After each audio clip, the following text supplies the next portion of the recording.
Older vehicles, especially the ones I own, have a tendency to leak a little bit. Under the vent can get pretty wet. So I'm going to dry everything off and help me narrow down exactly where my many leaks are coming from. Having the lift really helps, as well as these lift lights. They really help illuminate everything underneath here so I can get a better shot of where all of my drips are coming from. I'll come back and see where the leaks are. Wiped everything down underneath the Corvette so that I could chase down what appears to be some leaks that are just a little leaks here and there, a little everywhere. So I wiped everything down on the underside of the car, front to back, so that everything is as dry as I could get it. And then what I will do is come back later and see where my new leaks are coming from. So this will help me kind of figure out where everything is at so I can get everything addressed while I'm under here.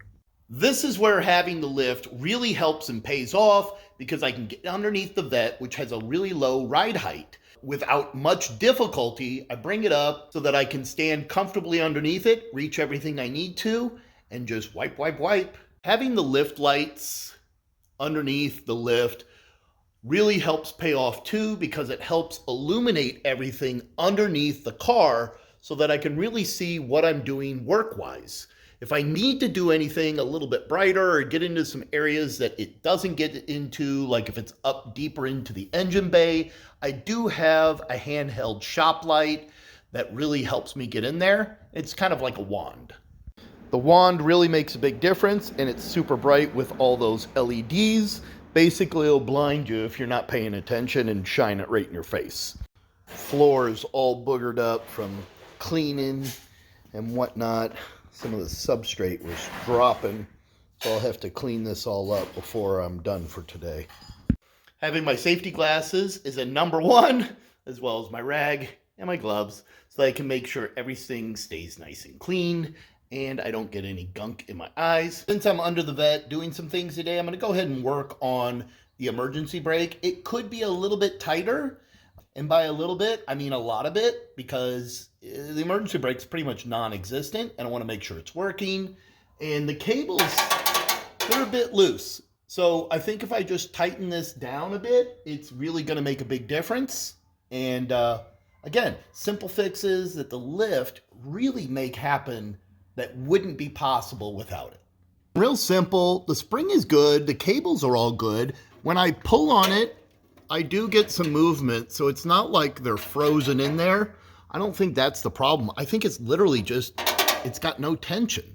So I figure if I just get this tightened up a bit more, and there's plenty of room here to play with. If I get that tightened up, bring it a little bit more to the front, get this just a tiny bit snug, but not really, I think that'll make a huge difference. So I got the car lowered down, and I went ahead and pulled on the emergency brake, got out, rolled it back and forth a little bit, meaning I didn't roll it back and forth, just enough to catch on the brake. It seems like it's in a good spot, but what I'm going to do is I'm going to raise the lift back up and see how things look tension-wise with the handle in the up position. Hopefully it works. We'll see. Maybe a matter of adjusting and playing with things to make sure it's all where it needs to be. Fine-tuning it, as they say.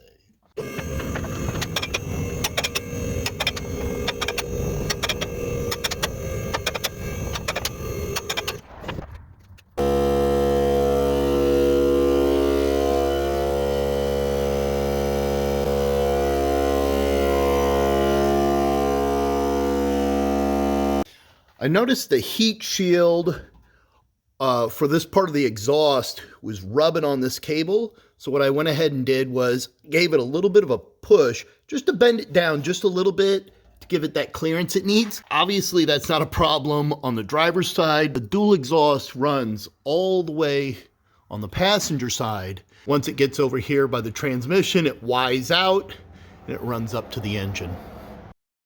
I went ahead and fine-tuned the emergency brake multiple times, put the lift up, make a little adjustment, bring the lift down, put the car in the driveway, test out the emergency brake. I did this 2, 3, 4 times. I finally got it to where I feel comfortable. My driveway's got like something like a 4-degree slope, if I remember correctly the last time I checked. And so, you know, in neutral, it will roll backwards slowly. And I tested out with the emergency brake on that final adjustment, and it was good. Car didn't roll. And then I went ahead and put it in reverse, gave a little bit of gas, and it held. If I gave it a little bit more, it would roll, but I could do that with any car. If I have the emergency brake on, I can overpower it with the engine, but it worked. So I'm back on the lift.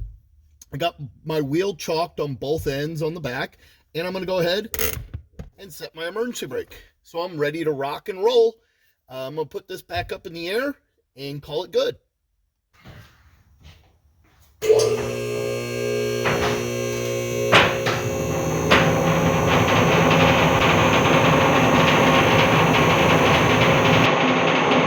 One thing, find something new to fix right afterwards. So what it sounds like is the lift needs to be greased bendpak. It's funny how quickly this came on. It was not sounding like this at all.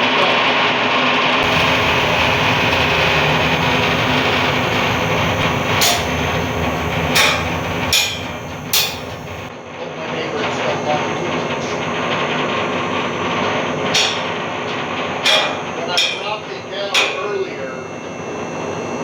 Really loud.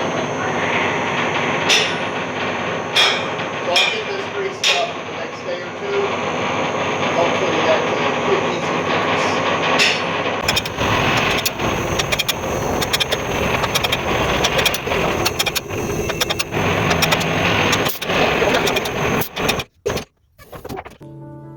No, I can't. That's a no. Thanks for watching today's episode of Rob's Garage, where I'm chasing down the many leaks on the Corvette, as well as making sure that the car stays put when parked by having the emergency brake functioning as it should. If you liked today's episode, hit the like button. If you have a question, leave a comment. If you have something to say, that's good for a comment too. Until next time, Rob's Garage.